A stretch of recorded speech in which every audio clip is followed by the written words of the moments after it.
Apa yang Anda pikirkan dalam sebuah agama? Iman, ketenangan, kenyamanan, cinta.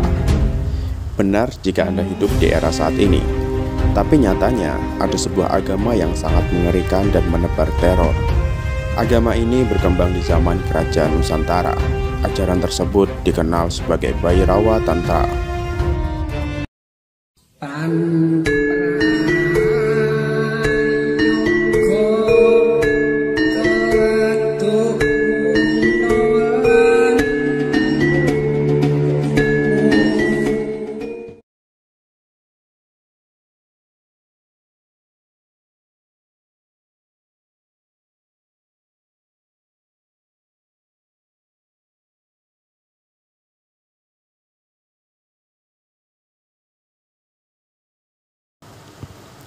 Jauh sebelum bangsa Arya datang ke India, sebuah agama kepercayaan sudah berdiri di India.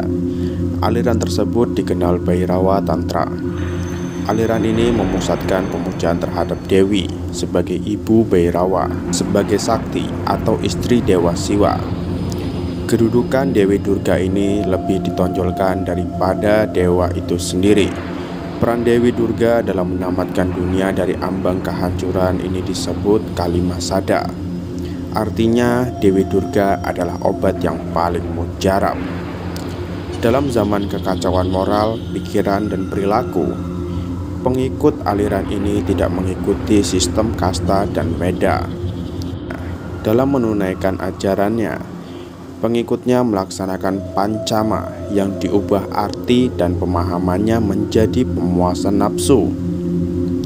Maka dari itu akhirnya aliran ini dikucilkan dari Veda, keluar dari Hinduisme. Para ahli menjelaskan bahwa sekte ajaran dalam agama ini sangat menyeramkan, mulai dari meminum darah manusia, menari dan tertawa diiringi bunyi-bunyian dari tulang belulang manusia. Aliran ini juga dianut oleh raja-raja Nusantara yang akan kita bahas nanti.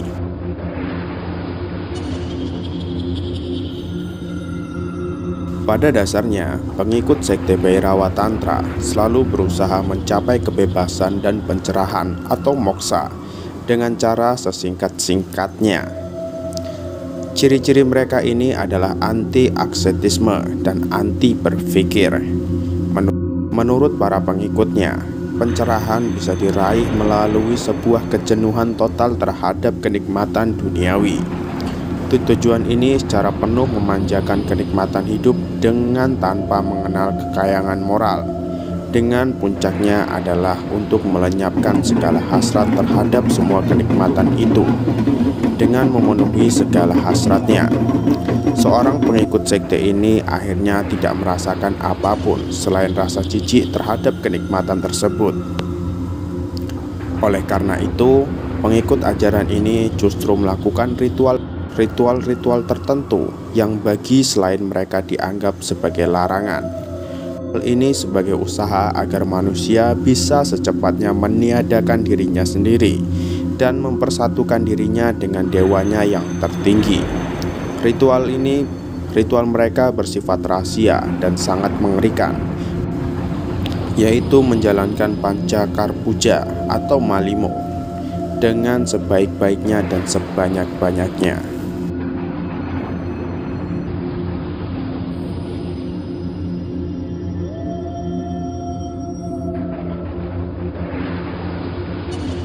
Ritual Pancakmara yang bersumber dari kitab Kali Mantra dan kitab Mahanirvana. Adapun beberapa mantra Tantrayana sebagai berikut.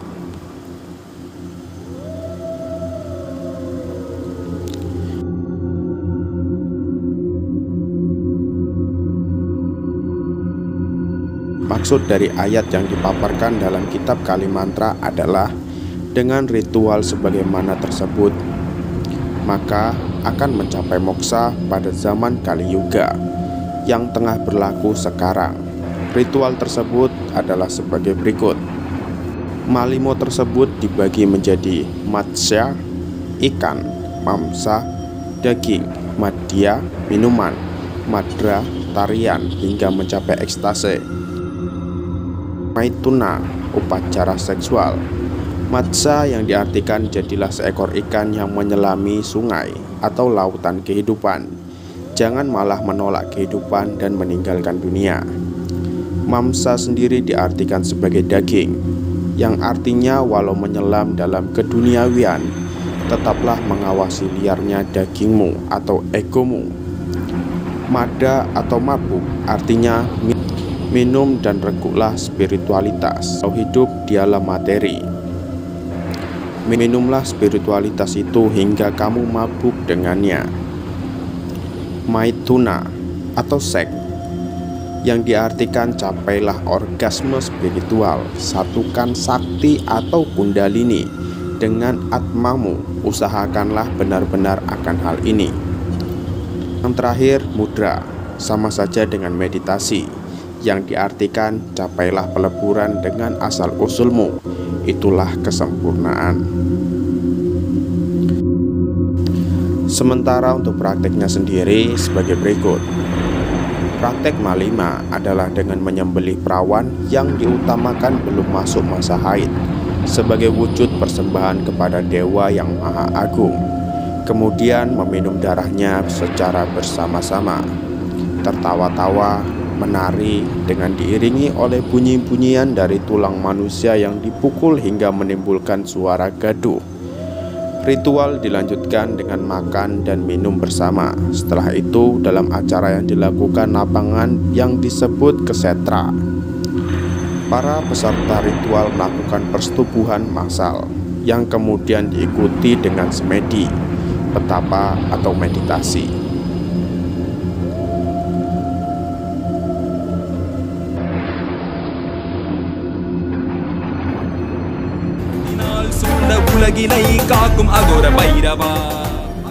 Sejauh ini, para ahli dan pakar sejarah sepakat juga menyebutkan bahwa Bhairawa Tantra adalah sekte rahasia dari sinkretisme antara agama Buddha aliran Mahayana dengan agama Hindu aliran Iwa. Sekte ini muncul kurang lebih pada abad ke-6 di Bengala sebelah timur. Dari sini kemudian tersebar ke utara melalui Tibet, Mongolia, masuk ke Cina dan Jepang. Sementara itu, cabang lain tersebar ke arah timur, memasuki daerah Asia Tenggara, termaksud Indonesia. Aliran ini masuk melalui Sumatera, tepatnya di kawasan Padaroco atau kawasan Pagaruyung, Sumatera Barat, pada abad ke-11. Dengan ditemukannya sebuah patung Buddha yang bernama Bhairawa Buddha. Sosoknya menyeramkan. Ia berdiri di atas mayat seorang guru bertubuh kecil, dengan kaki terlipat di bawah badan, yang berbaring tanpa pakaian di atas kumpulan tengkorak manusia. Sosok itu memegang sebilah pisau dan mangkuk. 2 ekor ular melingkari kakinya. Ia seperti mengenakan sarung kotak-kotak dengan hiasan tengkorak di tengahnya. Ikat pinggangnya berhias kepala kala. Kedua pergelangan tangan dan lengannya memakai gelang ular. Aliran ini terus berkembang kemudian ke arah timur hingga ke Pulau Jawa. Di Jawa Tengah sendiri berkembang pada abad ke-8 dalam prasasti Kalasan tahun 778. Di Jawa Tengah sendiri berkembang pada abad ke-8 dalam prasasti Kalasan tahun 778 disebutkan bahwa Rakai Panangkaran mendirikan bangunan suci Candi Kalasan untuk memuja Dewi Tara. Di Jawa Timur berkembang pada abad ke-10. Keberadaan penganut Tantra telah diakui oleh Empu Sindok Raja Medang, pendiri Wangsa Isana. Meski Raja Sidok penganut Siwa, ia menganugerahkan desa Wanjang sebagai wilayah Sima kepada pujangga bernama Sumbara Suryawarna yang menyusun kitab Tantra Sanghyang Kahwayandikan.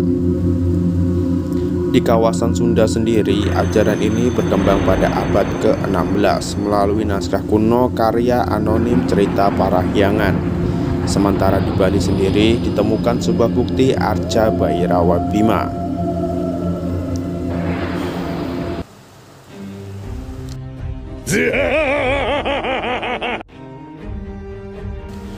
Ternyata aliran ini sangat banyak dianut oleh raja-raja Nusantara pada masanya. Beberapa raja Nusantara yang tercatat menganut aliran ini sebagai berikut.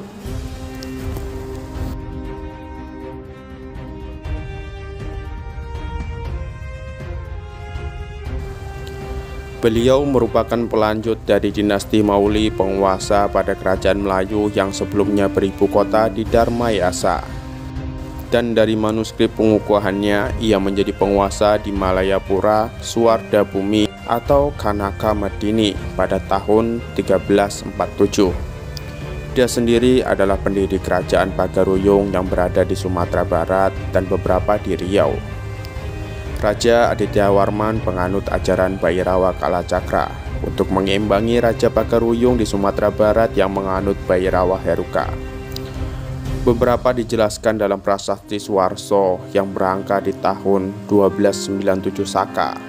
Prasasti ini menjelaskan cukup detail pentasbihan sang raja menjadi sebagai kesejratnya, yang diartikan dia menerima pentasbihan tertinggi bagi Bhairawa. Dalam proses pentasbihan, Raja Adityawarman bersemayam di sebuah tempat yang sunyi dengan tumpuk duduk tumpukan para mayat.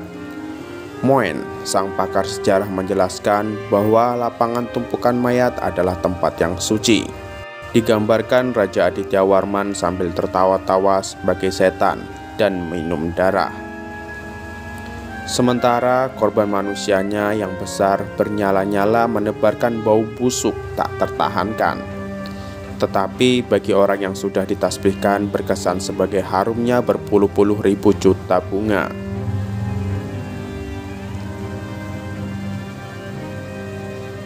Papar Moens dalam menjelaskan isi prasasti.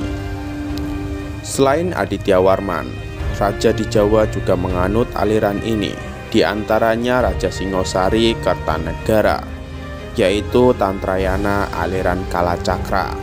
Ini dapat disimpulkan melalui kenyataan dia ditasbihkan sebagai jina di kuburan Wurara. Hal ini tertera dalam Prasasti Wurare yang berangka pada tahun 1211 Saka atau 1289 Masehi.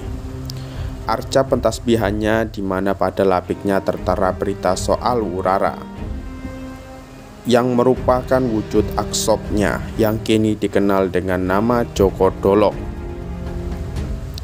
Kala itu Kertanegara bersama para patihnya didapati sedang berpesta pora. Mereka makan dan minum sebanyak-banyaknya, mabuk-mabukan hingga bersetubuh dengan para perempuan sepuasnya.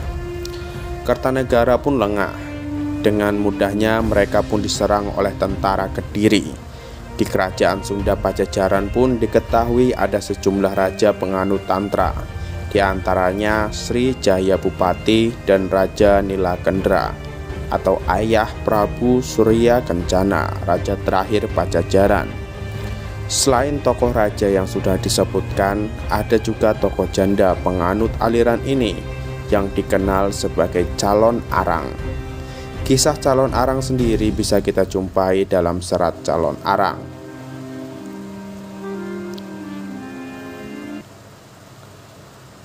Mendengar aliran persebaran ini sangat pesat, Wali Songo yang terdiri dari 9 wali serta pengikutnya tidak tinggal diam.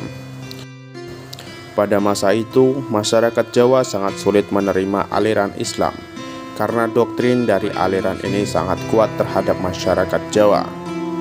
Dalam pertarungan budaya antara Sunan Bonang dengan Bhairawa Tantra ini terlihat di Kediri, yang lebih tepatnya di daerah Pagu, Pamenang. Aliran yang terkenal sadis dan menyimpang ritualnya ini dihadapi oleh Sunan Bonang dengan membuat ritual serupa di sebelahnya. Misalnya, kalau aliran ini menggunakan tumpeng daging manusia, Sunan Bonang memakai daging ayam dan mengganti arak sebagai minuman air putih. Jika di sebelah menggunakan bacaan mantra-mantra, maka Sunan Bonang menggunakan bacaan tahlil dan sebagainya. Maka sampai saat ini sebagai masyarakat Jawa masih melakukan acara atau doa bersama dengan makanan tumpeng, ayam ingkung, dan sebagainya, dengan diiringi bacaan kalimat tauhid, tahmid, dan zikir oleh pesertanya, dan doa-doa yang dibacakan oleh ustadz atau kiai. Jika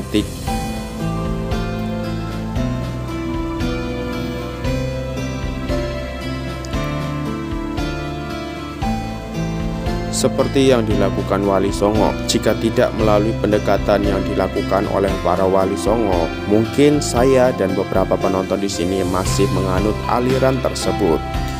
Al-Fatihah untuk para 9 wali dan pengikutnya. Terima kasih sudah menonton video ini. Salah dan kurang, Mimin minta maaf. Sampai bertemu di video selanjutnya.